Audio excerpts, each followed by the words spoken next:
Nos seus 5 primeiros jogos como titular, ele marcou mais pontos do que qualquer outro jogador desde 1975. Mas apenas 2 semanas antes disso, Jeremy Lin estava dormindo no sofá do irmão, achando que seria dispensado a qualquer momento. Se você não jogar bem hoje, provavelmente será sua última partida na NBA. Foi isso que o agente dele disse no dia 4 de fevereiro de 2012, poucas horas antes do jogo entre Knicks e Nets no Madison Square Garden. Com um time cheio de desfalques por lesão, o técnico Mike D'Antoni foi obrigado a dar uma chance ao armador reserva da reserva da reserva. Ninguém esperava nada. Na verdade, Jeremy Lin era um completo desconhecido, constantemente confundido como preparador físico pelos seguranças do ginásio. Um mês depois, ele era, sem exagero, o jogador de basquete mais famoso do planeta, vendendo mais camisas do que Kobe Bryant e LeBron James. Essa é a história do Linsanity, a quebra de estereotipos e a jornada mais improvável rumo ao estrelato da NBA.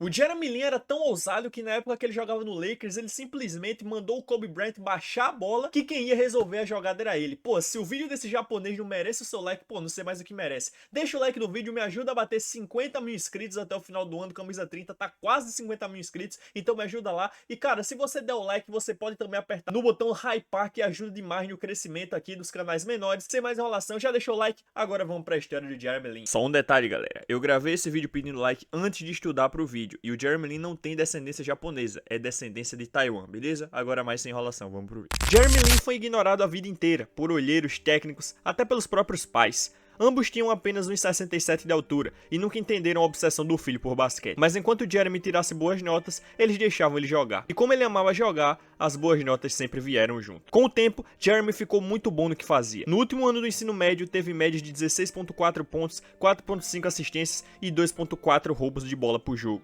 liderando a Palo Alto High School a uma campanha de 32 vitórias e apenas uma derrota. Na final, ainda venceram o favorito Mater Dei e conquistaram o título da Divisão 2. Mas mesmo assim, ninguém parecia se importar. As ofertas de faculdade simplesmente não apareciam. Lin cresceu do outro lado da rua da Universidade de Stanford e nem mesmo eles quiseram recrutá-lo. E o UCLA, nada. Outras universidades de prestígio, silêncio total. E não era como se os técnicos universitários simplesmente não soubessem quem era Jeremy Lin. Ele mesmo enviou seus vídeos de melhores momentos e até jogos completos para várias universidades. Mas nada aconteceu. Nenhum programa da Divisão 1 ofereceu a ele uma bolsa esportiva. E era fácil entender o motivo.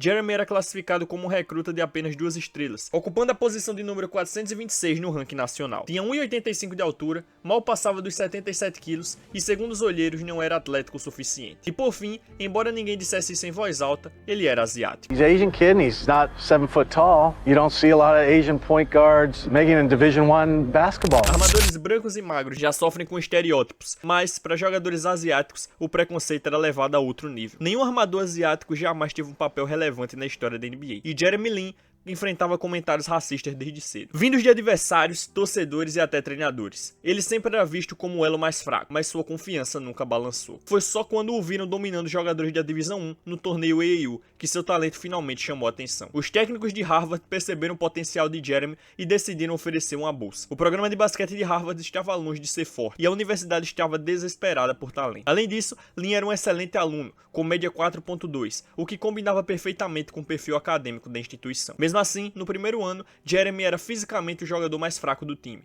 e quase não entrou em quadra. Mas em 2008, no segundo ano, ele voltou mais forte. Terminou a temporada com média de 12,6 pontos por jogo e foi eleito para o segundo time da All-Ivy League. No seu terceiro ano, Jeremy Lin evoluiu em todos os aspectos do jogo. Teve média de 17,8 pontos, 5,5 rebotes, 4,3 assistências e 2,4 roubos de bola por partida, com aproveitamentos excelentes nos arremessos. Ele foi o único jogador da Divisão 1 a figurar entre os 10 melhores da sua conferência em todas as estatísticas principais: pontos, rebotes, assistências, roubos e eficiência. Foi unanimidade na escolha para o time ideal da Ivy League. No último ano, suas médias se mantiveram praticamente iguais, mas o que mudou foi sua maturidade. Com mais experiência, melhores decisões e assumindo um papel de liderança, Jeremy ajudou Harvard a fechar a temporada com 21 vitórias e 8 derrotas, a melhor campanha da história do programa até aquele momento. Jeremy Lin finalmente ganhou atenção nacional, principalmente por sua atuação contra a 12ª colocada do ranking, a Universidade de Connecticut. Naquela partida, ele marcou 30 pontos, o recorde da sua carreira universitária, e ainda pegou 9 rebotes. Tudo isso enfrentando ninguém menos que Kemba Walker. Lin se formou em Harvard com diploma em economia, média 3.1, e saiu como um dos maiores nomes da história da Ivy League, liderando em pontos, rebotes, assistências e roubos de bola. Com esse currículo, ele decidiu se declarar para o draft da NBA de 2010. Mas, mais uma vez, o mesmo padrão se repetiu. Jeremy foi ignorado por todos. A maioria dos relatórios dos olheiros via Jeremy Lin como um armador inteligente, mas com um arremesso inconsistente, físico frágil e sem força ou atleticismo suficiente para defender, criar seus próprios arremessos ou finalizar dentro do garrafão da NBA. Daryl Morey, então o gerente geral do Houston Rockets, chegou a colocar os números de Jeremy Lin e seus dados no Draft Combine em um modelo estatístico avançado. E segundo as projeções, Lin deveria ser o 15º melhor jogador daquele draft, mas a equipe de Morey não estava pronta para confiar cegamente em um modelo matemático, porque para muitos, Lin simplesmente não tinha a aparência de um jogador da NBA. Um armador asiático-americano não passava no chamado teste do olho. Um ano depois, já com Lin fora do radar de todos os times, o Rockets passou a medir a velocidade dos 2 primeiros passos dos jogadores. E para surpresa geral, Jeremy Lin teve o primeiro passo mais rápido entre todos os atletas testados. Mas apesar de todos os estereótipos, um gerente geral teve a coragem de olhar além da etnia de Jeremy Lin, Tony Nelson do Dallas Mavericks. Nelson ofereceu a Lin uma vaga no time da Summer League do Mavs, e Jeremy aproveitou a chance como ninguém. Teve médias de 9.8 pontos, 3.2 rebotes e 1.8 assistências em apenas 18.6 minutos por jogo, com impressionantes 54.5% de aproveitamento nos arremessos, o melhor da equipe. Com esse desempenho, vieram as propostas. Mavs, Warriors e outros 2 times queriam Jeremy. No fim, ele escolheu assinar com o time da sua cidade natal, o Golden State Warriors, que ofereceu um contrato de 2 anos. Mas na temporada 10-11, Jeremy Lin quase não teve oportunidades. Com Stephen Curry e Monta Ellis dominando a rotação dos armadores, Lin apareceu em apenas 29 jogos com médias de 2.6 pontos em menos de 10 minutos por partida. Na off-season, ele se dedicou como nunca. Reformulou completamente seu arremesso, abandonando a mecânica que usava desde o 8º ano escolar. Também focou no físico, dobrou a carga no agachamento, passando de 50 kg para 105 kg e aumentou de 12 para 30 repetições na barra fixa. Seu peso subiu de 91 para 96 kg. E o ganho de massa muscular fez sua impulsão vertical aumentar 9 cm em parada e 15 cm com corrida.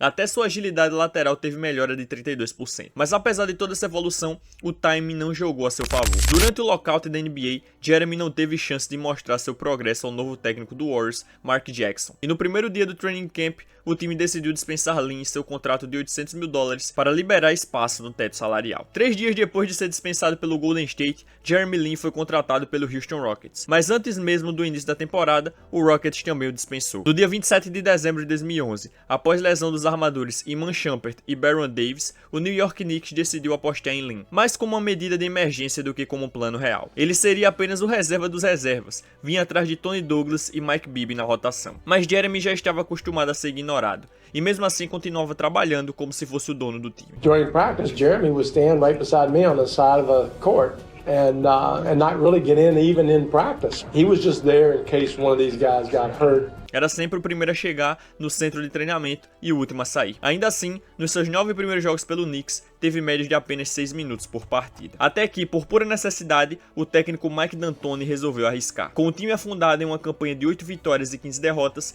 ele avisou Jeremy que daria mais minutos no back-to-back contra o Brooklyn Nets no dia 4 de fevereiro. Naquela altura, Lin ainda dormia no sofá do irmão, com medo de alugar um apartamento e ser dispensado novamente. E para completar, na noite anterior ao jogo, seu irmão pediu que ele arranjasse outro lugar para dormir. Ele e a esposa receberiam visitas no apartamento de um quarto. Sem ter para onde ir, Jeremy passou a noite na casa do companheiro de time, Landry Fields. Na noite seguinte, ele mudaria o rumo da própria vida. E o que aconteceu no dia seguinte foi algo além dos sonhos mais malucos de Jeremy Lin. Enfrentando o armador All-Star Deron Williams, Lin simplesmente explodiu. Marcou 25 pontos, o maior do jogo, incluindo 12 só no último quarto, garantindo a vitória por 99-92 para o Knicks.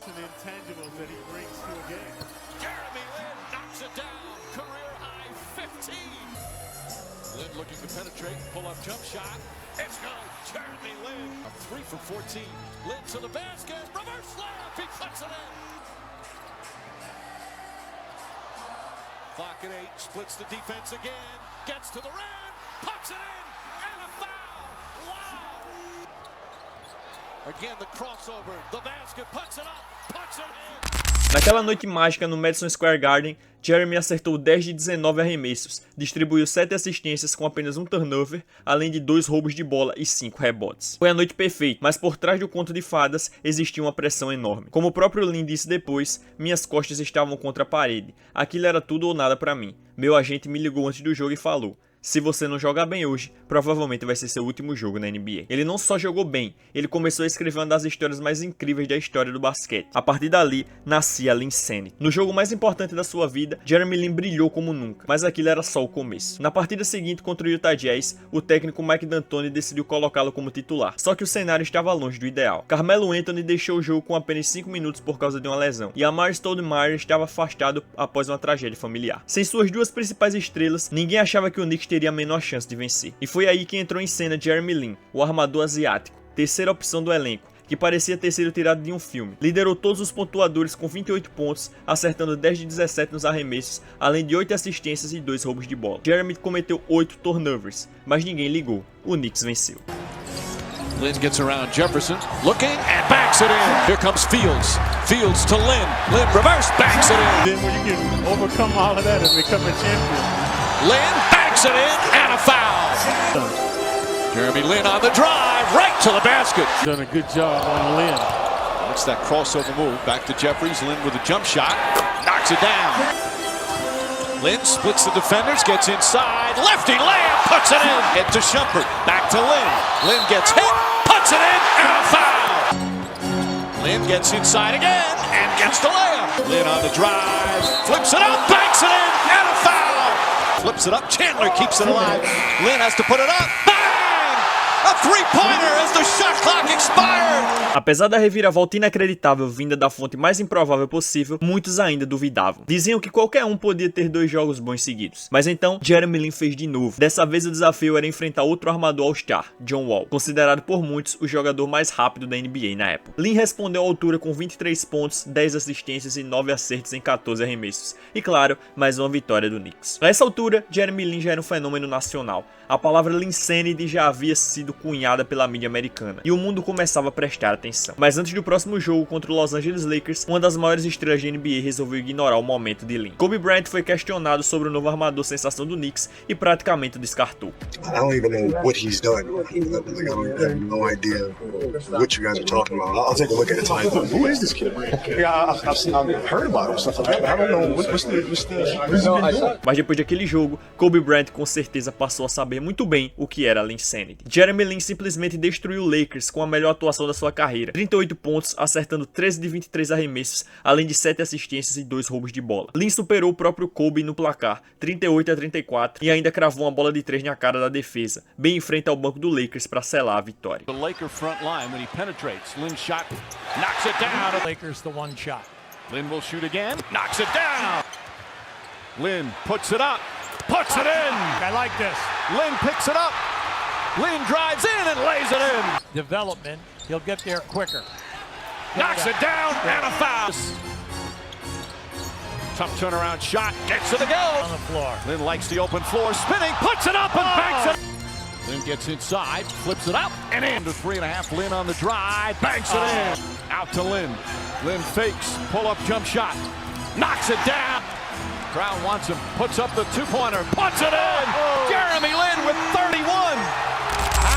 A Linsanity tomou conta de vez. As lojas precisaram fazer pedidos urgentes de camisas e camisetas com o nome de Jeremy Lin para dar conta da demanda absurda. Depois daquele jogo, era simplesmente impossível encontrar a camisa número 17 do Knicks para vender.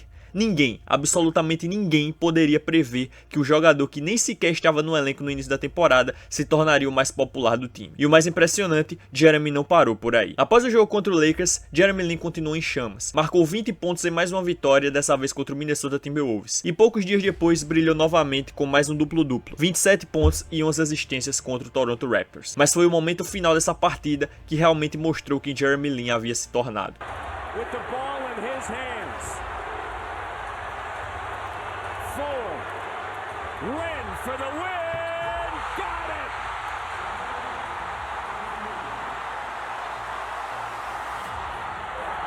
Com o jogo empatado nos segundos finais, Lin recusou todos os bloqueios dos companheiros como se fosse um veterano de 10 anos na liga. Ele queria decidir por conta própria, e com a confiança de uma superestrela, ele foi lá e fez exatamente isso. No jogo seguinte contra o Kings, Jeremy Lin conseguiu mais um duplo-duplo, 10 pontos e 3 assistências, liderando o Knicks à 7ª vitória consecutiva. Menos de 2 semanas depois de estar dormindo no sofá do irmão, Jeremy já era um dos atletas mais reconhecidos do planeta. E ele não parou por aí. Nas 3 partidas seguintes, Lin marcou mais de 20 pontos em cada uma. No total, em 13 jogos durante o mês de fevereiro, ele teve médias impressionantes de 22 pontos, 9 assistências e 2.3 roubos de bola, guiando o Knicks a uma campanha de 10 vitórias e 3 derrotas nesse período. No entanto, após o início de temporada decepcionante, com 18 vitórias e 24 derrotas no total, o técnico Mike D'Antoni foi demitido. Em seu lugar entrou Mike Woodson, que usava um sistema com menos pick and rolls, o tipo de jogada que mais favorecia o estilo de Lin. Sob o comando de Woodson, Jeremy teve uma leve queda, médias de 13 pontos e 5 assistências nos 7 jogos seguintes. Mas então veio o golpe mais duro, uma lesão no menisco que o tiraria do restante da temporada. Ainda assim, nos 26 jogos em que foi peça central da rotação, Lin teve média de 18.5 pontos e 7.6 assistências, ajudando o Knicks a conquistar 16 vitórias e 10 derrotas. Uma sequência crucial que manteve o time vivo na briga pelos playoffs. A Linsanity foi curta, mas inesquecível. Ao fim da temporada, a camisa número 17 de Jeremy Lin se tornou a segunda mais vendida de toda a NBA. Um feito impressionante, considerando que ele havia sido dispensado 2 vezes e mal jogou na primeira metade da temporada. Após o fim da temporada de 2012, Lin se tornou um agente livre restrito. E aí entrou o Houston Rockets oferecendo um contrato de 3 anos no valor de 25 milhões de dólares. Os 2 primeiros anos tinham salários modestos de 5 e 5,2 milhões, mas o terceiro ano trazia uma bomba, 14,8 milhões em um artifício conhecido como Poison Pill, justamente para dificultar que o Knicks igualasse a proposta. E funcionou. Apesar de todo o sucesso e da popularidade absurda, sendo talvez o jogador mais adorado pelo torcedor nova-iorquino no século, o Knicks recusou a proposta do Rockets. Igualar o contrato colocaria o time acima do limite salarial e geraria multa de luxo. E foi assim, depois de apenas 2 meses mágicos, a era da Linsanity em Nova York chegou ao fim. No Houston Rockets, Jeremy Lin teve 2 temporadas sólidas,